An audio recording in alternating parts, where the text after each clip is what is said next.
Fence is still up, so that's good.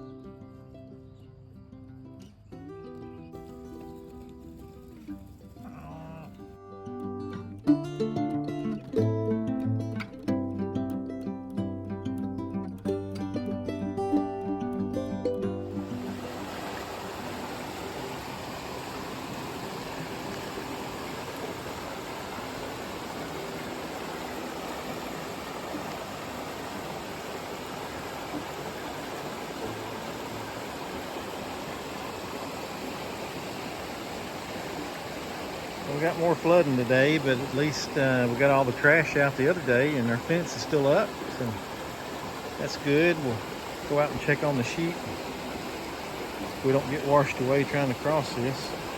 Pretty deep. Maybe my boots will hold up.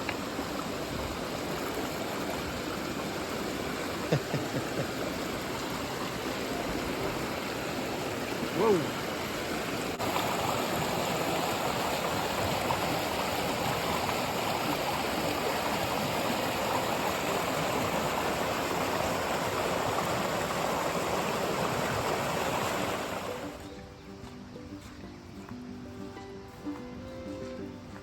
Looks like they weren't even bothered by it at all. They probably got a good bath.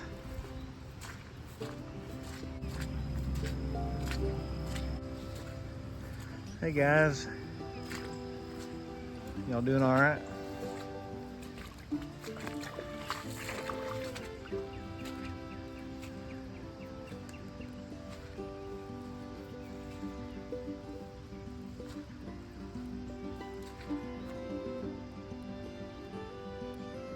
They're doing okay. We're gonna get this paddock moved. So we're in paddock 7 now, which is the last paddock on the west side. And if you can see that, right here's the border fence for the current paddock, and right past, right there is the border fence for the last paddock. So we're gonna go grab that one since we don't need it right now. And we're gonna move it over here on the east side of the midline and run it across from this post to that hole right there. And that will make this the first paddock, it'll be paddock 8, going back north up the east side. That's what we're doing this afternoon. While Ducky comes over to check me out. I don't have no bottle, baby. No. But you can come get some loving. Pawpaw needs a little loving today. That's right, baby. You give as good as you get, don't you? You do. You're a good girl. All right, let me get this fence moved.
Today we're starting our first paddock in the east side of the field. So since the first of the spring here, we've been working down this other side, the west side of this midline. And we had the alleyway around the brush pile. They were on this paddock over here for several days because it was a larger paddock. Now we've closed this gate and giving them this paddock right here. So this is, they've been walking kind of through this area. You can see where they've kind of been walking through here. It goes back down to the barn. And now we've taken down our netting that made this alleyway and created this first paddock here. So it's a smaller paddock than probably the rest of them, but that's okay. We'll spend a couple days here, maybe 3, and then we'll start working our way north up this eastern side. And last night I went through and was looking at some of the ground that they've already covered, and we'll probably be 21 days on this side before we're done. And so that'll, I can't remember right now off the top of my head. It won't be 40, it'll be a little more than 42 days since we were on that front paddock that we started with. So that'll be a pretty good amount of time for it to recover and clean up and be ready for these guys to hit it again. But before we go back over there, we may put them over here in the woods again and let them work that over again, because it's starting to come back pretty good. But the other thing that we're thinking about doing, we got a work day. Oh, there's a rabbit. I don't know if you won't be able to see it probably, but the rabbit had hunkered down when the sheep came through a while ago, and now they're circling back, and the rabbit's like, okay, I gotta get out of here. We gotta do a work day this weekend and trim feet and do some other things. And probably while we're doing that, we're gonna separate the rams, all of them, from the ewes, because the young rams, like you, Ollie, are starting to get sexually mature.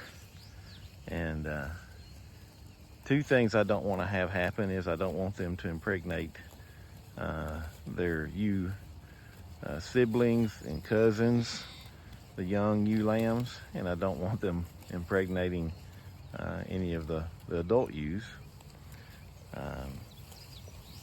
And I don't want Norman or Pappy to hurt them in a competition, which we have had happen before. So I think it's time to, we were talking about July 1st separating the rams, but it looks like we're going to have to do it before the 1st of June. But that's okay.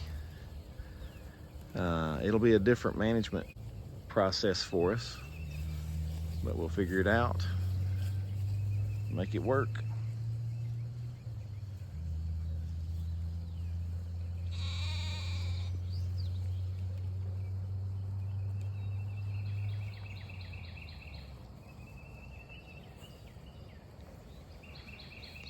Well, I have to sort of admit, I kind of tricked him this morning. I walked him down this way. This is the 3rd day on this paddock.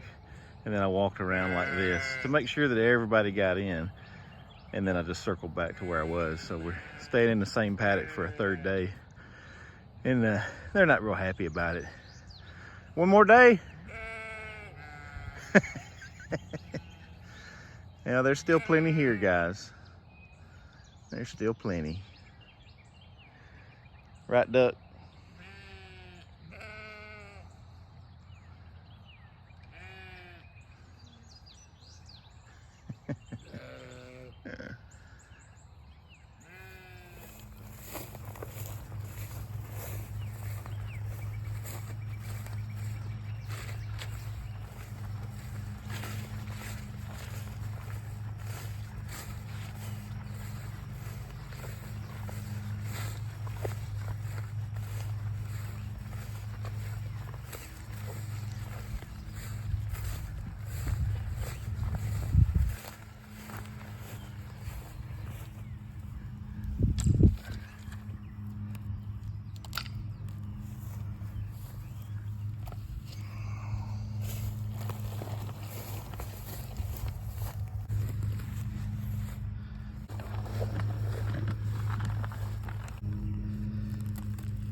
We got the next paddock set up, the next northbound fence to a paddock anyway, and this will be the new paddock here, and it'll go over to that last fence that bordered off the last paddock.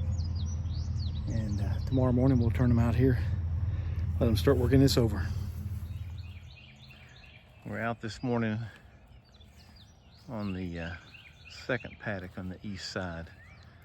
This would be paddock number 9 from the start. So they were over here the last 3 days. And now we've moved them further north. A little solemn this morning. We first got up this morning at daybreak and looked out, and we found Coco had passed sometime in the night. Coco was one of our original ewes that we purchased back in 21, and we had suspected that she was an older ewe, but she was in good shape, and she gave us a single lamb the first time in Pearl, and Pearl has since had a lamb this year, Wendy, and then Coco also had twins this year, Marley and Jolene, and they're growing and doing well. And Coco didn't show any signs of any kind of a problem. Body condition was good, just no indication. But we got up this morning and at daybreak pretty much, and looked out the window, and it was clear that she had already passed. So went out and checked her to see if I could tell what had happened, and looked at her teeth. Never had really inspected her teeth before, but she really didn't have any. She had teeth, but they didn't have any length to them. They were worn down. I mean, basically her bottom teeth were just like a pallet. So that tells me that she was probably a lot older than we thought she was. She had just ground those teeth down over the course of her life, and there just wasn't much there. So as to what happened, truth is we don't know. But my best guess is that because of her teeth, it was harder for her to eat the tougher grasses that had more fiber, and she was more prone to eat the softer grasses and the legumes like clover. And the last 2 paddocks that they've been in was heavy in clover. Very tall, very leafy clover, red clover. And my guess is that she just found it easier to eat the clover and probably gorged herself and got a case of bloat that didn't show up until after dark last night. And sometime during the night she suffered fatally from a case of bloat. That's my guess. I don't know that for sure. It's very possible that it was just old age, and you know, an animal lives long enough, eventually they die of something, and it could have just been that. But she did seem like maybe there was a little bit of a struggle in bloat.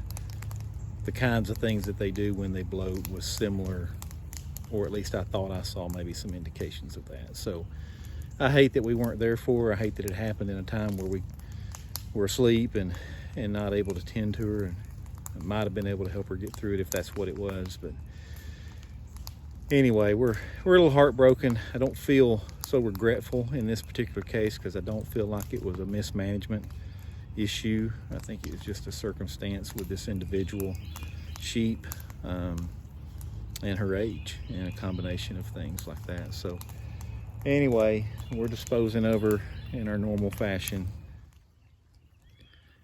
So a little later in the day, I'm out here just doing a walkthrough with the sheep, checking on them, since we had Coco pass this morning, or late last night sometime. A lot of clover in here, as you can see, right over in there. Let's go up a little closer. So this whole patch right there is heavy in clover, and this was heavy in clover. So you can see they've devoured all of it, which is not surprising at all. This is the last paddock that they were in. So we just moved them this morning over into this paddock, and just checking to make sure nobody else seems like they're overeating too much on the clover and causing a problem. We'll watch them real close for the next few days.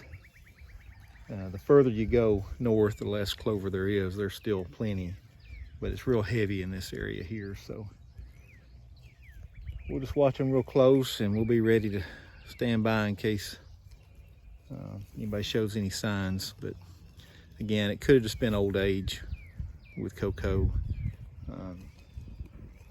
And this weekend we're going to be running them all through, trimming feet, checking for any need to be wormed, and probably going to give them some fly control and external parasite control. And yeah, just give them a good, good check over, and I'm going to check their teeth too, especially that first bunch that we bought.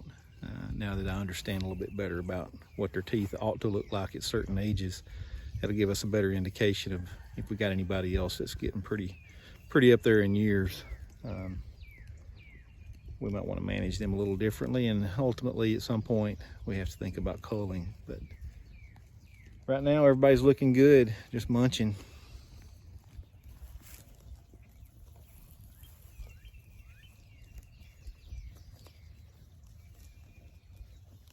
They sure do love the clover.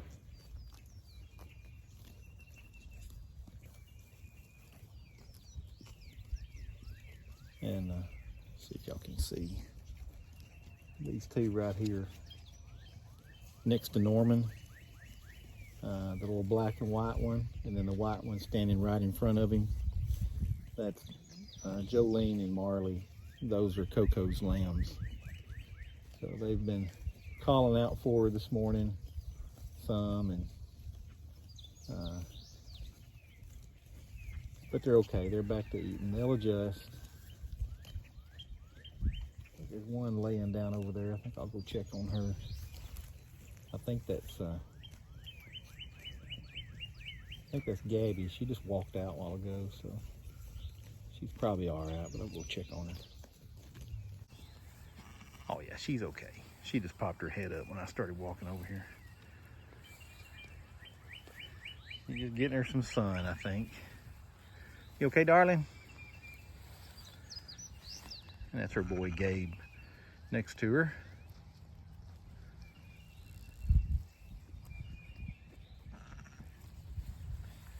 I don't want to make you get up. I just want to make sure you're okay. You okay? Yeah, you're good. You're good, baby. What's the matter, Lucy? Get in there, Lulu. Make her let you nurse. Makes you big and strong.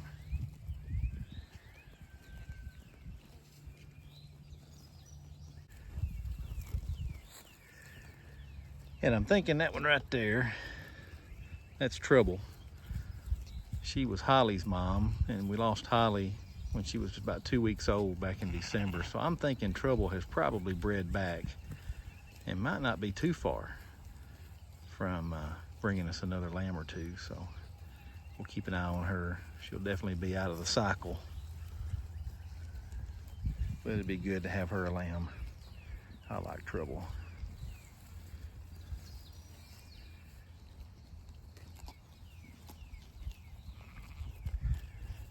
Same with Shaggy here. You can see why we call her Shaggy. She's always got the shaggy look to her, but she is Ducky's mom, but she did not take care of Duck, so we took care of her for her. And Ducky was born on the 17th of December, so I'm thinking that she probably cycled back pretty quick after that with no lambs nursing on her, and she may be carrying at this point and delivering here in the next month or two. So we're probably going to have several lambs out of season. We'll take them. Hey, Willow. How you doing, baby? You finding enough to eat? Yeah. You finding enough to eat? Yeah, I don't have no hot dog bun. I'm gonna have you some hot dog buns tonight, though. I promise. They're all up at the house. When y'all come home tonight, It'll be bread time. I was gonna do it last night, but I didn't feel good.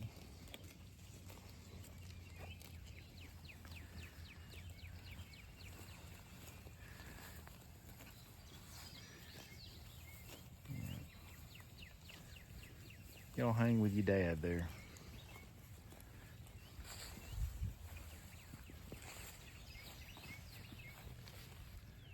But y'all can see how good they cleaned up this this first paddock. It looked very much like that one right there. Well, it looked just like it. And 3 days over here, and they really worked it over. Left a little bit standing, but not a whole lot. And they'll do the same over here. We'll come in here with a tractor. Yeah, your mom's not gonna come back, baby. I'm sorry. We'll clip this off with a tractor and get it down to about 6 inches high, so everything will come back nice and even. And these weeds, even though they like these, this is ironweed, and they'll strip the leaves off that when it's later in the year and they have less lush grass to eat. It's not their first preference, but they do like it pretty good. But we'll knock it down so it don't get too big, and when it does come back, it'll be nice and green for them.